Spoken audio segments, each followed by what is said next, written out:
Bueno, muy buenas tardes, queridos colegas, amigos de Argentina y de Chile. Es un gran honor para nosotros como Centro Cultural y para mí como Arturo Navarro, gestor cultural, tener aquí frente a nosotros a María Victoria Alcaraz. La verdad, las cosas que estamos muy agradecidos que haya accedido a tener esta conversación de un ciclo que esta es la segunda versión que hemos querido hacer para discutir y conversar sobre la gestión cultural internacional en tiempos de pandemia. Que en el fondo soy un buen discípulo de María Victoria, porque ella nos golpeó emocionalmente cuando en Chile hubo uno de los tantos terremotos y nos mandó un botiquín de primeros auxilios culturales, ¿te acuerdas? Ella Sí. creó un botiquín dijo, ¿qué hago por mis amigos chilenos que están complicadísimos con un terremoto más, pero fue fuertón el 27F? Y nos mandó un botiquín para que nosotros pudiéramos, y esto se puso también en red. María Victoria, bueno, para los que no la conocen, es desde el año 2015 la directora general de esa maravilla que está a sus espaldas y obviamente Sí. también delante de ella, que es el Teatro Colón de Buenos Aires, que es nada menos que el teatro más prestigioso, el mejor teatro de ópera, dicen, del mundo, y el segundo mejor teatro de conciertos del mundo, en términos de la acústica. Así que gran honor tenerte, María Victoria, y vamos a comenzar al tema, ¿no? Esta es una conversación muy simple. Lo bueno que es una conversación entre colegas. Con María Victoria, además, somos fundadores de una red internacional de centros culturales de América Latina y Europa que nació a la vera de la Casa de América de España, cuando nos invitaron a un centro cultural por cada país, y de ahí nos tocó sentado al lado y en cuchicheo y cuchicheo convertimos esa reunión en una red de centros culturales. Entonces, la verdad que me siento con una amiga y con una colega a la cual admiro y respeto mucho. María Victoria, cuéntanos cómo ha sido esta pandemia para el Teatro Colón. Bueno, como, como a todo el mundo le ha sucedido ante la pandemia, en términos personales y en términos institucionales, un gran golpe, un golpe muy duro, un golpe doloroso, un golpe angustiante ante el cual teníamos dos posibilidades: o sucumbir o echar mano a todos esos libros, recetas, artículos y todo lo que hemos dicho durante tantos años que había que hacer con la gestión, con las instituciones y proyectos como justamente el botiquín de primeros auxilios culturales bueno, que creamos justamente para el terremoto de Chile, y a partir de eso también yo lo usé como método ante la situación de enfrentar la pandemia de un día para el otro. Nunca evaluamos, nunca imaginamos que esto era un tsunami, lo veíamos como una cosa distante. Además todo fue tan rápido y tan acelerado que bueno, lo que hicimos fue poner en marcha y acelerar muchas de las cuestiones que ya veníamos desarrollando en el Teatro Colón.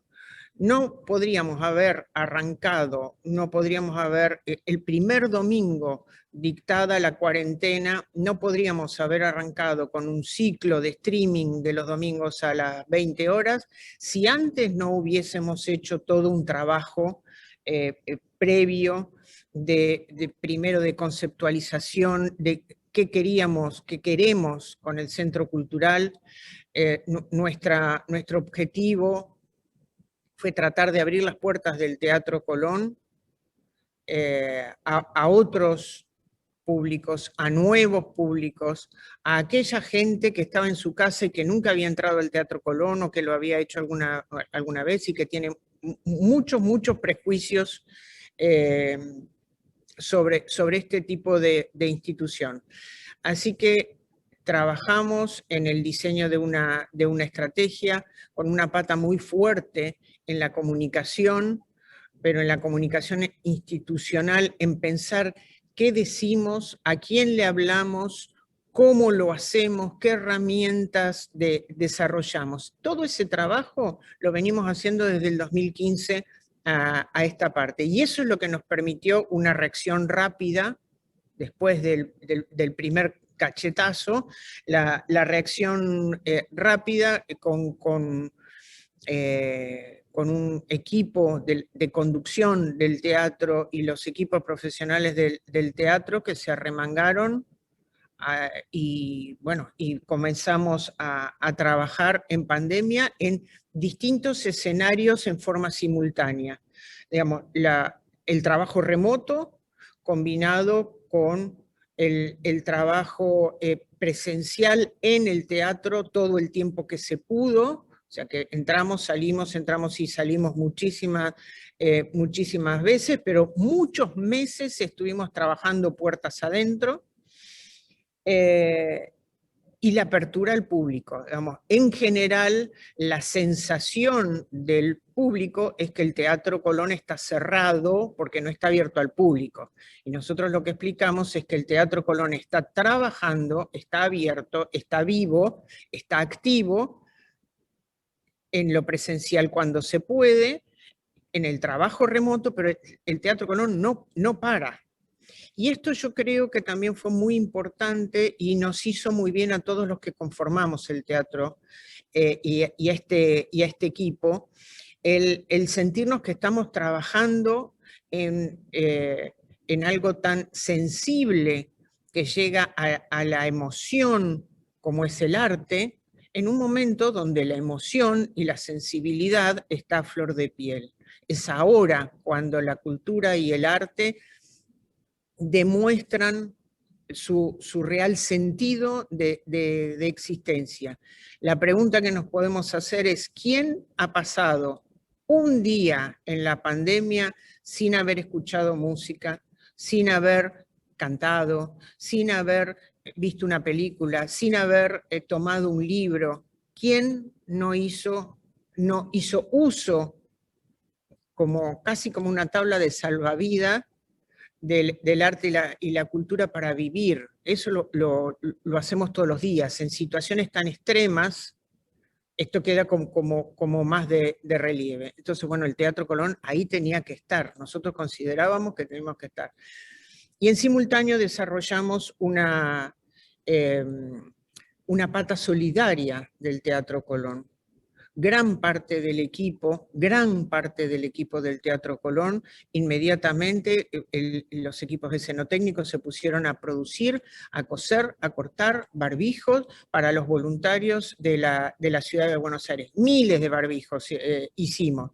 Perdón, todo esto lo hacen dentro del mismo teatro, ¿no? Porque yo entiendo sí, que en los talleres del teatro. en el teatro. Sí, y yo sí. te voy a traducir. En Chile, barbijo es igual mascarilla. Porque, tapaboca, mascarilla, barbijo acá, es cierto, barbijo acá es el quirúrgico, el que utilizan en los quirófanos, pero nosotros en general son tapabocas o mascarilla que usamos. Entonces comenzamos a producir mascarillas de a miles. Una parte del equipo rápidamente empezó a atender llamadas telefónicas y asistir a las personas que estaban en su casa, los mayores de edad, que necesitaban ayuda y que estaban solos. Se armó todo un equipo desde el gobierno de la ciudad, con todos apoyando y trabajando por este lado. Por otro lado, una parte del equipo del Teatro Colón aún hoy está atendiendo la logística de un hotel donde las personas se pueden aislar, donde no tienen posibilidades de aislarse en sus casas, que están contagiadas. En el foyer del teatro, hoy en día, desde febrero, y en el paseo de carruajes, que es donde está la boletería del teatro, está funcionando una posta de testeo. En el foyer se pueden testear toda la gente del ámbito cultural de la ciudad de Buenos Aires, además de todos los vecinos que necesiten o que quieran testearse, pueden pasar por el Teatro Colón a hacerlo. ¿Significa hacerse test de PCR o sí, también, todos. también Antígenos, vacunatorio? PCR, sí. También se pueden vacunar allí. No, vacunatorios es esa parte, no se vacuna en el Teatro Colón. Digamos, donde se testea no se vacuna acá en la ciudad de Buenos Aires. Así que bueno, pero digamos, una pata muy fuerte solidaria. El Teatro Colón está en el torrente sanguíneo de la ciudad de Buenos Aires y de la Argentina toda.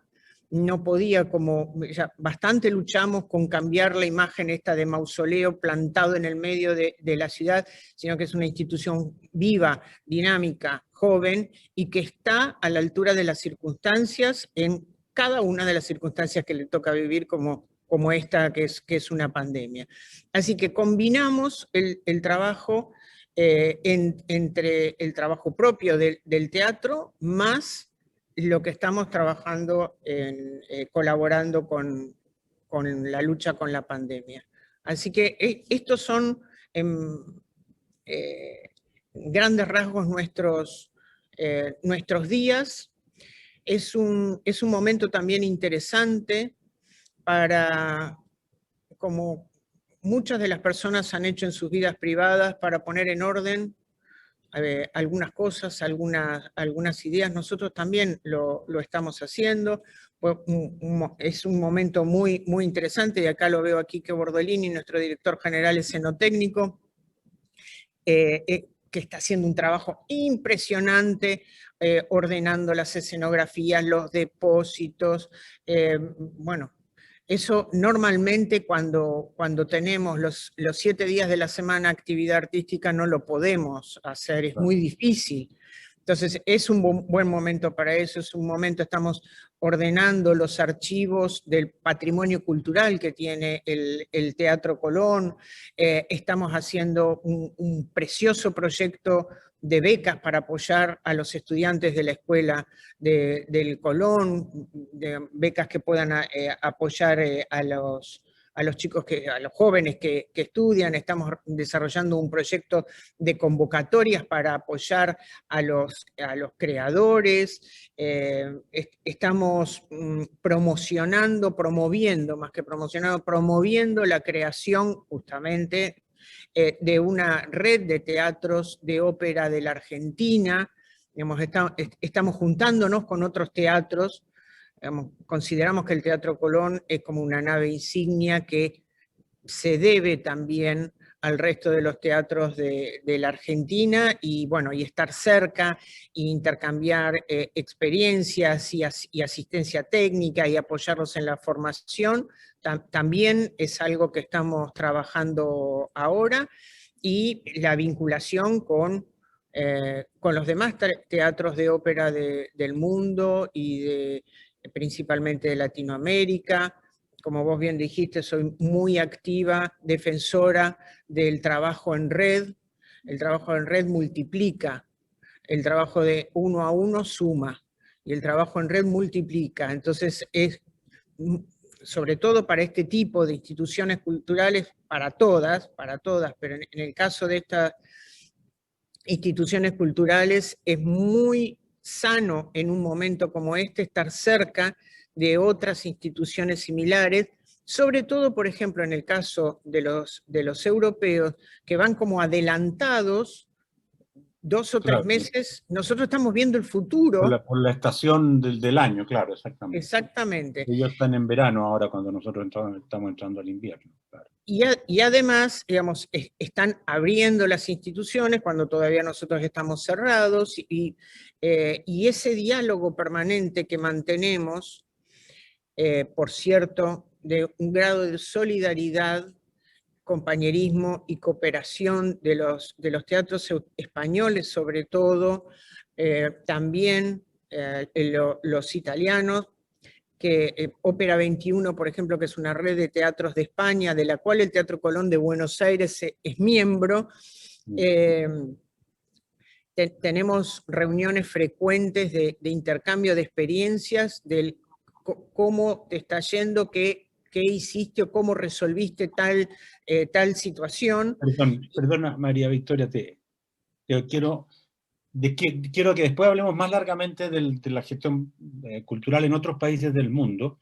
Creo que tú hiciste muy bien en partir con toda la mirada optimista, como siempre, muy positiva, pero también esto tiene una parte del vaso medio vacío. O sea, obviamente la pandemia tiene que haber afectado, no sé, te pregunto, Mirá la qué salud vacío. personal.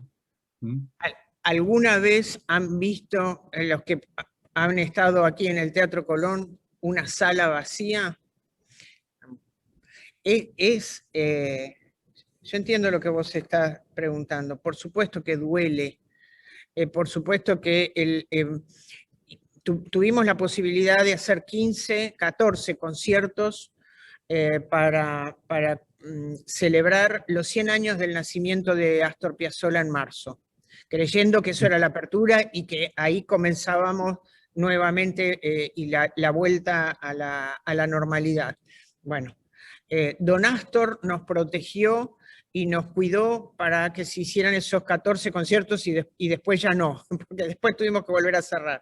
Estuvieron con aforos reducidos esos conciertos, me acuerdo, ¿no? Sí, con unas 400, 500 personas en una sala de 2.700. Claro. Así que nos daba como sensación de sala vacía, pero eso era sold out. Oye, y eso, una pregunta muy técnica, pero eso influye en la acústica también, ¿o no? Cuando no está todo lleno, porque dice que el tema, la presencia del público ayuda, no afecta. No, hicimos mediciones y estuvimos cuidando mucho ese tema, pero no, digamos, influyó más en la orquesta las mamparas divisorias de acrílico para los vientos, que no lograban escucharse bien, hasta que, bueno, se entrenaron un poquito más y después fue como un poco más aceptado, pero es algo que no incómodo y no es habitual, el sonido no llega de la misma manera. Pero en cuanto a la acústica, no. Y otro aspecto que por lo menos para Chile es muy relevante, en general por nuestro sistema cultural, la baja de taquilla significa una baja de recursos muy importante. O sea, nosotros tenemos una gran, digamos, porcentaje de exigencia de autofinanciamiento. Claro. ¿Eso les ha afectado a ustedes el no tener taquilla en términos de recursos? Sí, ¿Cómo influyó eso? Tremendamente, digamos, el Teatro Colón es un teatro autárquico. Que no significa independiente, pero parecido, ¿no? Autárquico es decir que tiene un nivel de autonomía muy importante desde el 2010, que se creó la ley de autarquía del Teatro Colón, pero dependiente, digamos, del gobierno de la ciudad en el ámbito del Ministerio de Cultura. ¿Esto qué quiere decir en términos técnicos? El gobierno de la ciudad garantiza, asegura el funcionamiento del teatro, el mantenimiento de su infraestructura en el más amplio sentido, y el propio teatro con sus recursos, con los recursos que genera, financiaba o financia toda la actividad artística y cultural que desarrolla y los gastos colaterales de esas actividades. O sea, la impresión de los programas se paga con los recursos propios. Los artistas se contratan con los recursos propios. El programa que se hace cultural, de conferencias o de lo que fuera, eso se financia con los recursos propios del teatro. Eso es lo que no tenemos y ha significado un golpe brutal en un juego raro y perverso, porque así hubiésemos tenido los recursos necesarios, tampoco podemos usar demasiado porque no podemos hacer mucho. Entonces, sí, el gran desafío profesional es que trabajamos muy duro en esto, la posibilidad de pensar qué servicios, qué actividades, qué acciones culturales podemos hacer con estas restricciones que nos permitan generar recursos. Y eso lo han logrado. Estamos trabajando muy despacito en este sentido. Acabamos de lanzar un grupo de clases online y creemos, digamos, vamos a ir actualizando, mejorando y aumentando la oferta. Creemos que esto es una interesante, además de una propuesta maravillosa, y que te puedo contar algunas cuestiones ahora. Sí. Bueno, es una fuente de financiamiento, pequeña por ahora, pero posible. El alquiler de escenografías y vestuarios a otros teatros es algo que veníamos desarrollando y que es una fuente de financiamiento también interesante. Estamos trabajando en otro proyecto que tal vez en unos meses esté listo, vinculado a visitas guiadas virtuales al teatro, porque las presenciales es imposible por ahora hacerlas. Digamos, el primer ingreso es la taquilla, el segundo ingreso las visitas guiadas, presenciales, principalmente de turistas internacionales. Eso no existe. Por ahora no existe. Así que el gran desafío desde ese punto de vista es repensar estrategias, repensar mecanismos y herramientas para adaptarnos a estas épocas que no es que en un par de meses se termina. El efecto de esto, así mañana nos digan se terminó, está todo bien y arrancamos nuevamente, no va a ser tan simple, fácil, que se reactive la actividad artística y cultural tan rápidamente, ¿no? Así es muy probable que tengamos un tiempo de coexistencia de los dos modos, ¿no? El modo virtual con el modo presencial y con avance y retroceso de pronto. Mira, justamente, este es un punto muy interesante que tenemos que observar y desarrollar para tomar decisiones. Nosotros creemos que el Teatro Colón, a través de su página web o en su página web, metió todo lo que hace y todo lo que tiene, o casi todo lo que hace y casi todo lo que tiene. Y empezamos a leer, a observar cosas muy interesantes. Por ejemplo, esto que yo te decía de las clases online. 3/4 partes de las personas que se anotaron no viven en la ciudad de Buenos Aires, son del resto del país, de otros lugares del país. Claro. El otro tercio está compuesto de personas que viven fuera de la Argentina y la gente que vive en la ciudad de Buenos Aires. Con lo cual, si 3/4 partes de las personas que acceden a estas clases online o que acceden a los videos del ballet, de las orquestas, de los conciertos, de las óperas que tiene colgados el Teatro Colón en su página web, si no era de forma presencial, no iban a venir. Exacto. O sea, es nosotros lo que estamos, exactamente, nosotros lo que estamos viendo también, durante todo este año del ciclo de los domingos, por los comentarios de las personas en Facebook, a través de la página web, los comentarios que hacían, algunos no habían entrado nunca al Teatro Colón, algunos nunca habían escuchado y visto una ópera, ni un ballet, ni un concierto. Y domingo tras domingo, el programa era sentarse delante de la computadora y ver la programación del Teatro Colón. Esas personas que nosotros llegamos a ellos por una cuestión fortuita, desgraciada, no las vamos a dejar. No se puede, claro, ya se ha creado una audiencia que hay que seguir atendiendo. Con lo cual, nosotros consideramos, estamos trabajando muy seriamente en concebir un Teatro Colón presencial y concebir un Teatro Colón virtual. Que no necesariamente aquello que se ve en lo presencial tiene que ser lo mismo que se reproduce en lo virtual.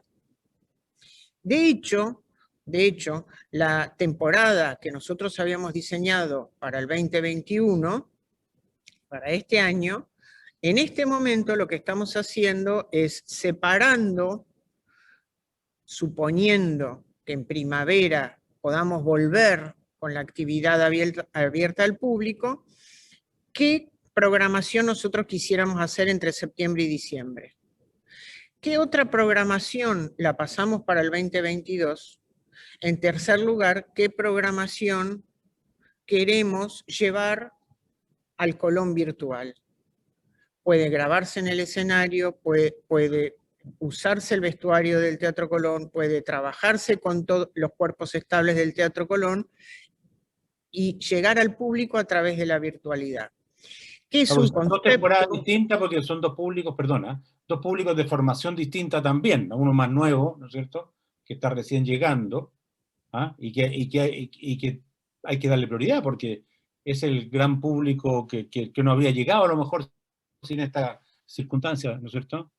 Totalmente, totalmente. Y te digo más, inspirada en los amigos teóricos catalanes de otras épocas, lo que estamos también, justamente hoy lo discutíamos y lo analizábamos con Alejandro Capato, es esta cuestión de capitalizar todo este mundo virtual que tiene que ver, está anclado con la noción de globalidad. Claro. Digamos, y cómo combinar lo global con lo local, lo virtual con lo presencial. Entonces estamos volviendo al mismo punto donde partimos hace 20 años atrás o más, de si son conceptos antagónicos o no, el desarrollo cultural local y el desarrollo cultural global. Aprendimos que no, y este es un ejemplo cómo pueden convivir esos mundos, el global y el local, el virtual y el presencial, no pensando al Teatro Colón desde la ciudad de Buenos Aires, sino pensándolo desde el mundo. Bueno, ahí inmediatamente yo te digo, nosotros podemos reproducir también, o sea, si un señor de Salta puede ver el Colón, ¿por qué no un señor de Santiago o de Punta Arenas, ¿no es cierto? Y ahí es donde podríamos retomar, ¿no es cierto?, el concepto de esta red que en realidad la creamos pensando mucho en la virtualidad y el problema de los viajes y cada uno pagaba su pasaje, pero resulta que con esto se termina el problema del costo del pasaje y del alojamiento, que era lo que, ¿te acuerdas? Claro. Lo que había que enfrentar. Y a lo mejor se puede establecer la red de presentaciones virtuales enfocadas en públicos nuevos. O sea, evidentemente ese ciudadano del interior de Argentina es muy parecido al ciudadano de Chile, ¿me entiendes? Que no ha estado en el Colón, que no ha tenido un acercamiento a la ópera a lo mejor. Entonces a lo mejor cuando se programe eso, tener también en perspectiva ese otro público y bueno, hacer nosotros reproducirlo para hacia acá, nuestros amigos venezolanos o qué sé yo, hacia otro lado. Yo creo que es muy interesante lo que estás diciendo, María Victoria, realmente... Y te digo más, con respecto a la globalidad, digamos, también, por supuesto, que en estos streaming de los domingos, a las 20 horas, que lo hicimos durante todo el año pasado y que ahora estamos reformateando un poquito para volver a ese programa, una de las cosas más interesantes que también sucedió es que nos empezamos a ver en los comentarios gente de todo el mundo. Claro, lógico. Todo el mundo, pero todo el mundo. Entonces, teníamos comentarios en chino, comentarios en ruso, Me imagino lo de ruso porque vi que Putin te premió por ahí, ¿no? Sí, así es. La sangre, ¿no? Así es, así es. Bueno, a ver, ese también es público del Colón. Y no hace falta, digamos, por supuesto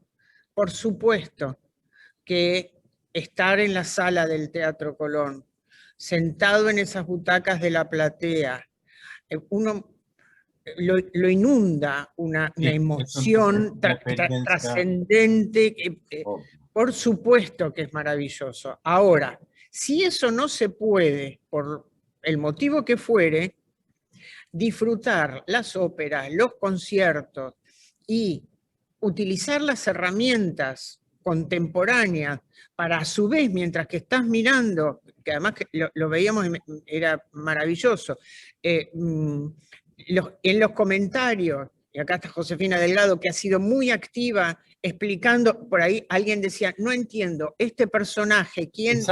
Entonces se explicaba, pero este es el novio que, bueno, es maravilloso, se ha creado como una comunidad de personas que por ahí no se vieron nunca en la vida, pero durante todo un año encerrados,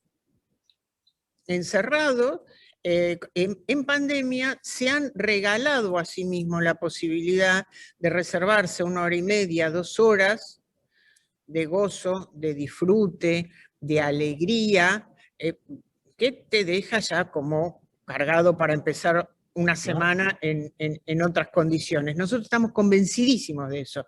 No es lo mismo tenerlo o no tenerlo. Siempre me habrás escuchado más de una vez decir, el arte y la cultura no es una frutilla, una cereza que adorna una torta que si está o no está es lo mismo, porque te comes el bizcochuelo con crema igual. No es lo mismo, no es lo mismo. Entonces, es ahora cuando los gestores culturales y todos los que trabajamos vinculados al arte y la cultura tenemos el gran desafío por demostrar, por decir, hey, es muy importante para la constitución individual y colectiva y para reformularnos y para la resiliencia, término que hemos escuchado muchísimo durante este tiempo, contar, tener a la mano con estos recursos que tanto placer nos dan, que la pasamos muy bien, pero que también nos activan la creatividad, la reflexión, el hacerse preguntas, el buscar respuestas. Y hay un desafío muy interesante porque de repente, supongamos que esto pasa, ¿no? Pero vamos a tener un público que ya se introdujo al arte y hay que seguirlo alimentando. Por supuesto. Porque uno de los riesgos que hay, que lo discutimos precisamente en la sesión anterior que tuvimos con Tomás Peter, con un sociólogo, el problema que hay es que con las grandes transnacionales que están en el cine, por ejemplo, Netflix y todo eso, ¿no es cierto? Viene esta cosa del algoritmo y la gente empieza a verlo porque le hacen lo que la gente quiere que le hagan. No hay una formación del público del arte, ¿no es cierto? O sea, finalmente el algoritmo te dice a la mayor cantidad de la gente le gusta la policial. Entonces, las grandes empresas empiezan a producir policial. Y lo que nosotros tendríamos que hacer es justamente lo contrario, o sea, producir arte y hacer una especie de programa para ir formando a la gente en ese arte, que vaya subiendo también su calidad, porque en estas grandes programaciones internacionales el nivel de calidad es más o menos el mismo, o sea, tú no empiezas a subir, digamos, escalones de calidad artística, sino que te queda en lo que el algoritmo dice, y siempre va a ser al ritmo del promedio. Claro. En cambio, si es posible ir formando a la gente, pero pensarlo no solo como la emergencia, que eso me queda muy claro, me parece una cosa muy buena del trabajo que tú estás sugiriendo, porque es quedarse a que a partir de la emergencia se crea este programa, porque ese señor que teóricamente te va a ver en una localidad del norte de Chile, igual no va a venir al Colón, pero sí puede seguir formándose con sus gustos por el arte que logró frente a esto. Yo creo que es un gran, gran desafío que me deja como muy optimista respecto al rol que podemos comenzar a jugar los gestores culturales.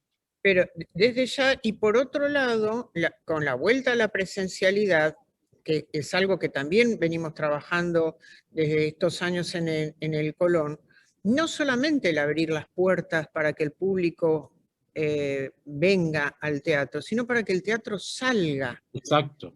Salga a buscar y llegar a la puerta de la casa de cada uno y golpear la puerta. Pero que salga y tenga donde llegar. En forma presencial o en forma virtual. Claro, Entonces, lo interesante es que esa salida del teatro sea ya a hogares de gente conocida, que, ¿me entiendes?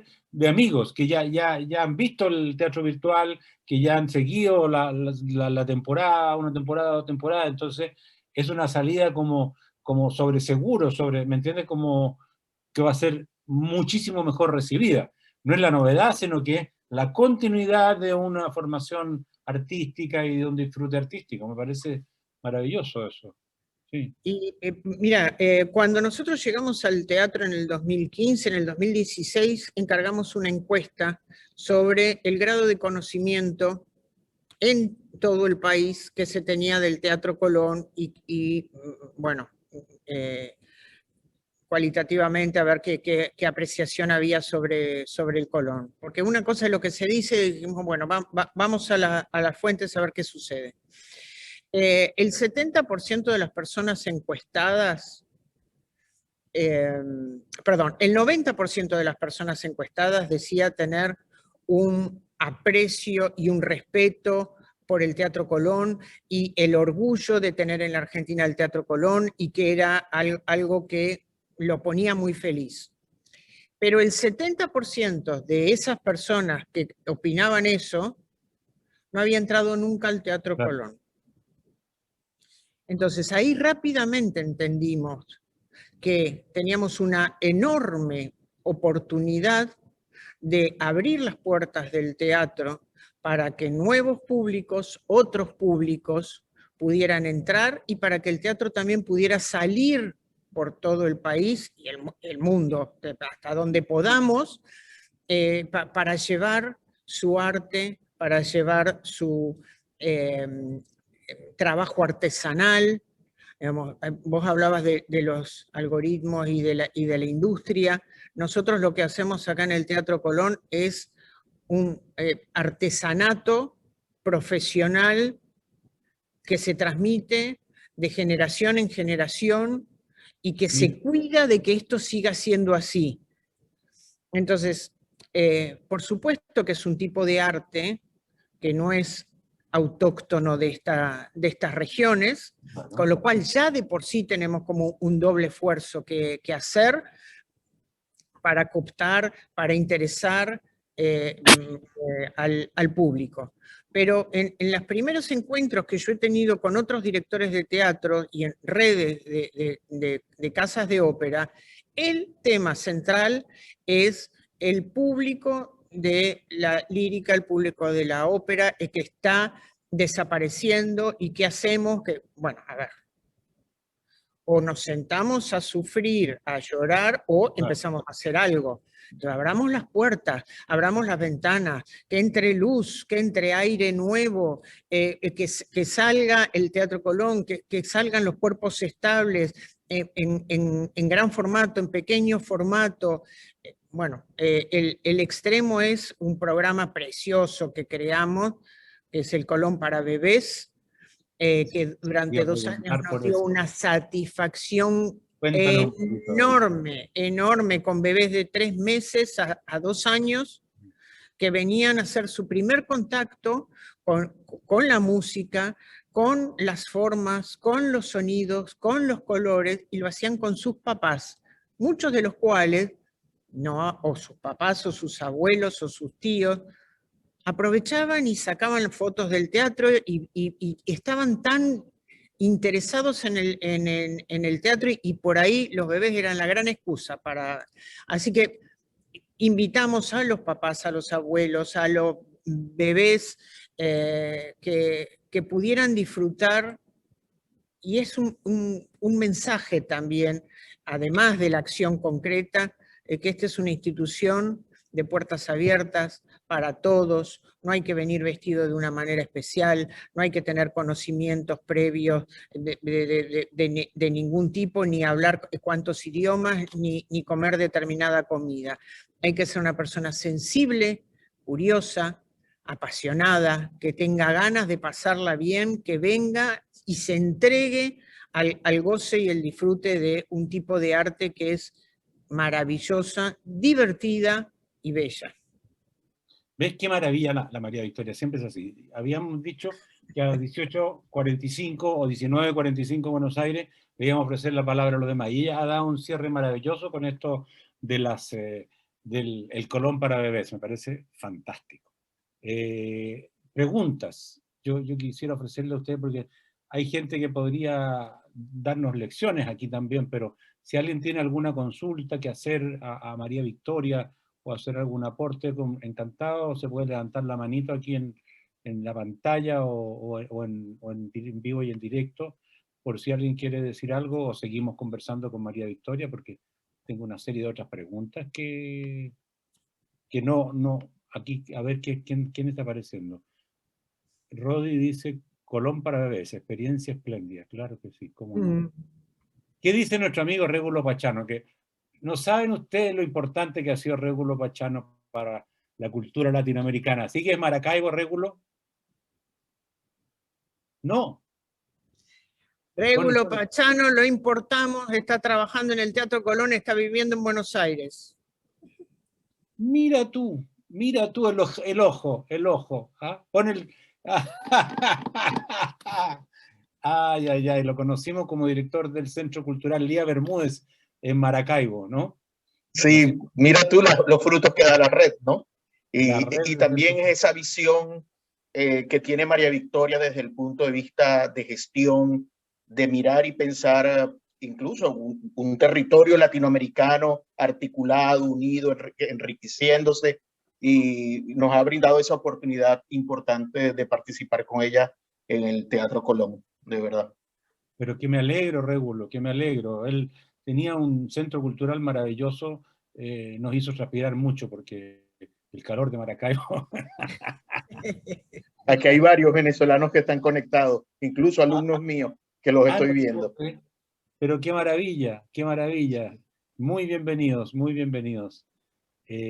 Bueno, a propósito de esto, María Victoria, cuéntanos un poco más, no porque te llevaste a Régulo, porque esa explicación me la tendrás que dar en privado, pero te felicito por eso, una gran conquista. ¿Cómo sientes tú la realidad internacional? Porque tú tienes una posición privilegiada, presides este grupo de la ópera latinoamericana, estás vinculado también a una red donde está el Teatro de Inglaterra, de España, etc. Así como Naciones Unidas. ¿Cómo ves tú nuestra futuro como gestores culturales en el mundo, globalmente? ¿Cuál es tu impresión, tu mensaje? Bueno, me parece que en términos generales, como decía antes, me parece que este es un gran momento de un desafío en términos profesionales para los gestores culturales de todo el mundo, de poder mostrar a través de nuestro trabajo lo necesario, lo útil en la constitución social e individual de las personas, que es el arte y la cultura. Yo creo que es un momento realmente, es un doble esfuerzo que tenemos que hacer, pero es una gran oportunidad. Muchas veces todos nosotros nos hemos sentado en alguna instancia a tratar de explicar por qué era importante o eran importantes los proyectos que queríamos llevar adelante y necesitábamos determinado financiamiento, determinado apoyo, determinados permisos o determinadas acciones, y sentimos que es muy difícil explicar o en grupos empresariales o para sponsoreo o en determinadas instancias de gobierno la importancia que tiene la cultura.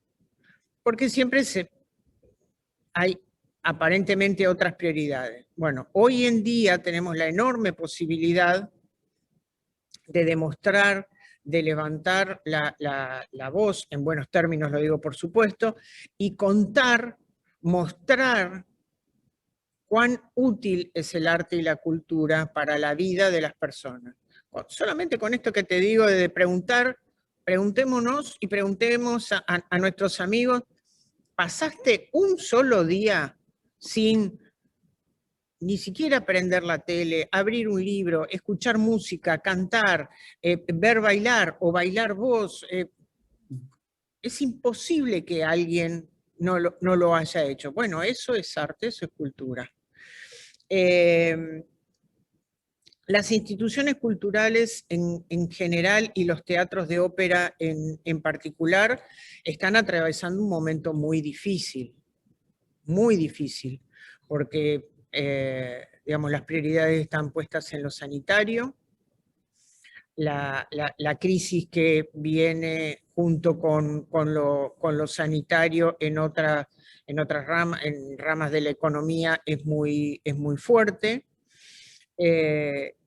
con lo cual el golpe a la industria cultural, al pequeño desarrollo individual, artístico y cultural es muy fuerte, y allí es también donde las redes, las instituciones y los responsables y los gestores culturales tenemos un rol que jugar y mirar puertas adentro a nuestro sector, qué es lo que podemos hacer, cómo podemos ayudar, y ayudar no es beneficencia, ayudar es seguir haciendo todo el esfuerzo que se pueda para generar recursos genuinos de nuestro trabajo vinculado al arte y la cultura.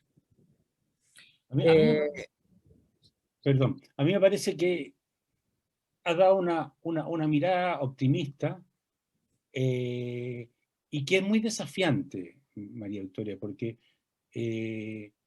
yo creo que lo primero que uno hace cuando está en estos problemas es mirarse un poco el ombligo, ¿no? O sea, ver cómo me salvo yo, ¿ah?, de este tsunami, como tú lo decías. Y yo creo que esta mirada es, o nos salvamos todos o no. Así es. Yo estoy profundamente convencida en el trabajo colaborativo, de cooperación, no de ahora en la pandemia, y ustedes pueden dar fe de toda la vida. Me parece que las instituciones culturales, la vida cultural en general, las personas en forma individual, por supuesto que pueden vivir y desarrollarse toda la vida. Ahora, si lo hacen en forma gregaria, por intereses, juntándonos, potenciando los conocimientos y los saberes, es mucho más rápido todo, es mucho más fácil, porque todos pueden aportar algo.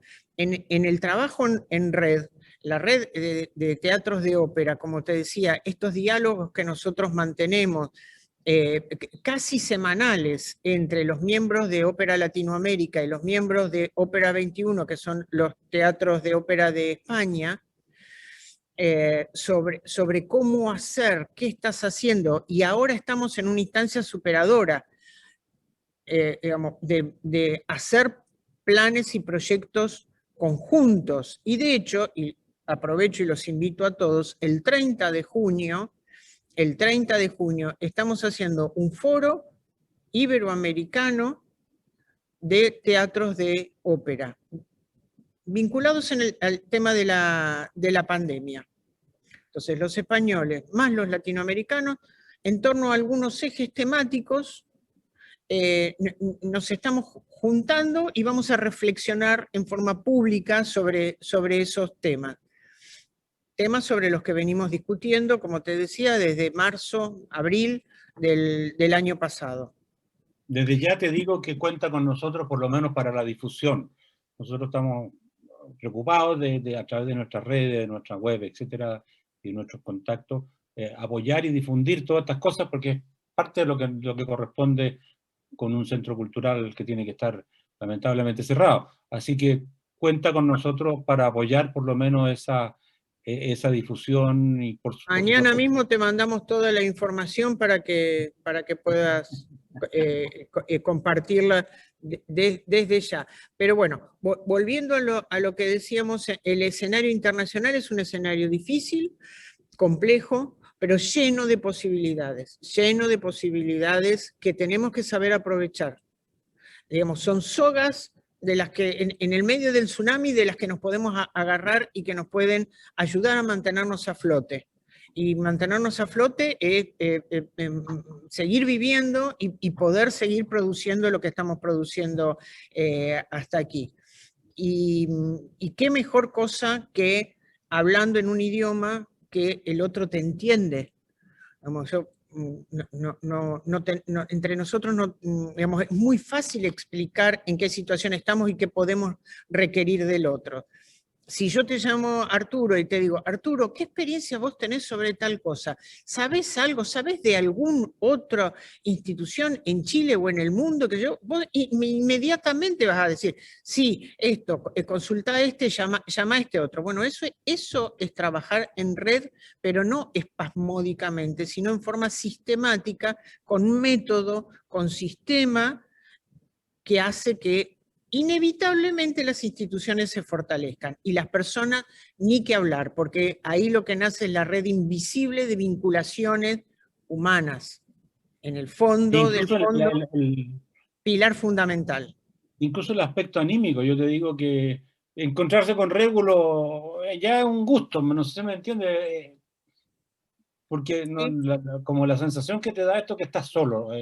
La pandemia, sí. El otro día yo unas clases de gestión cultural y hablaba alguien caracterizaba esta etapa como la cultura de la soledad. ¿Ah? O sea, estamos... Y es verdad, o sea, uno se siente muy solo.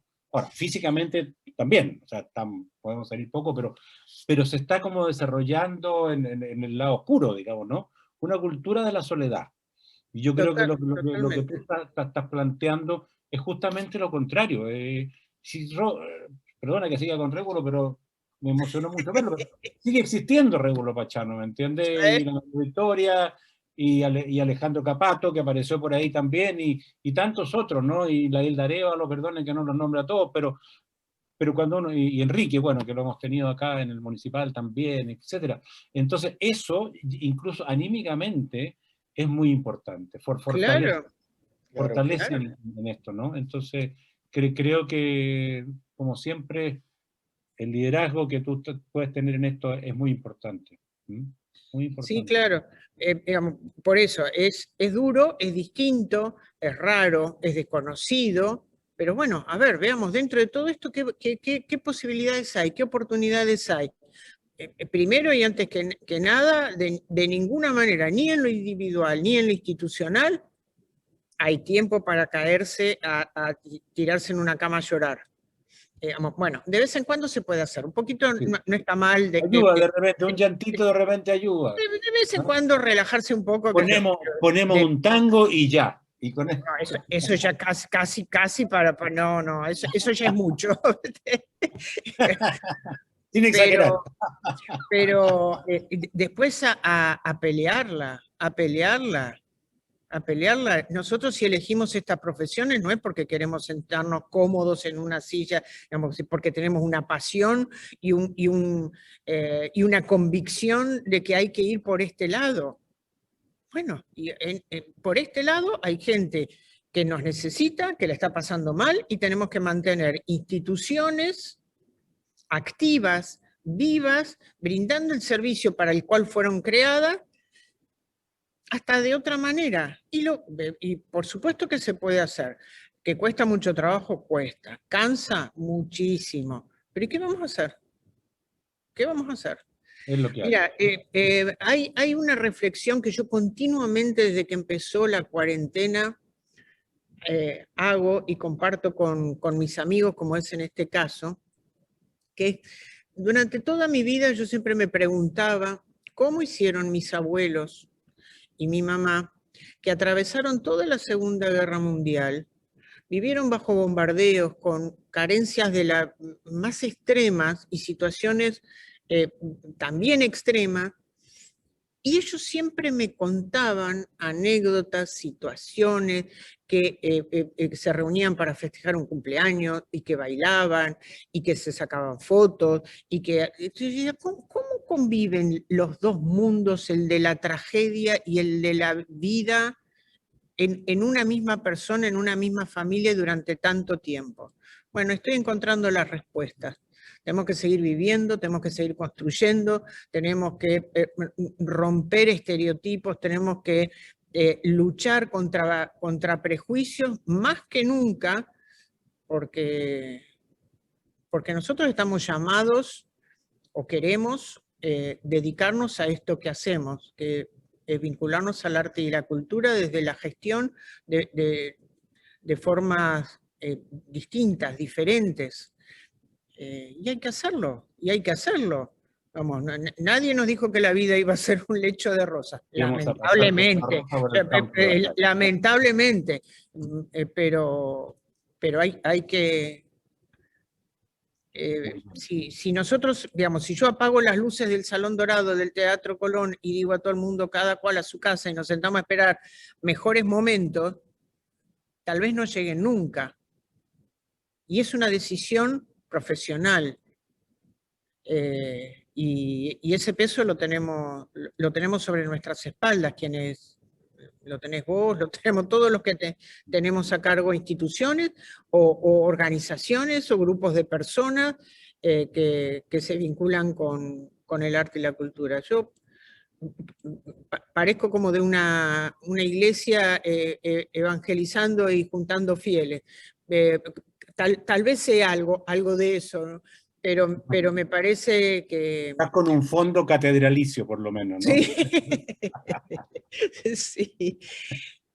Estoy convencida que va por ese lado, y realmente, y no es discurso, porque si no, no estaría a las 8 de la noche con acá, con el equipo sentados en el Teatro Colón,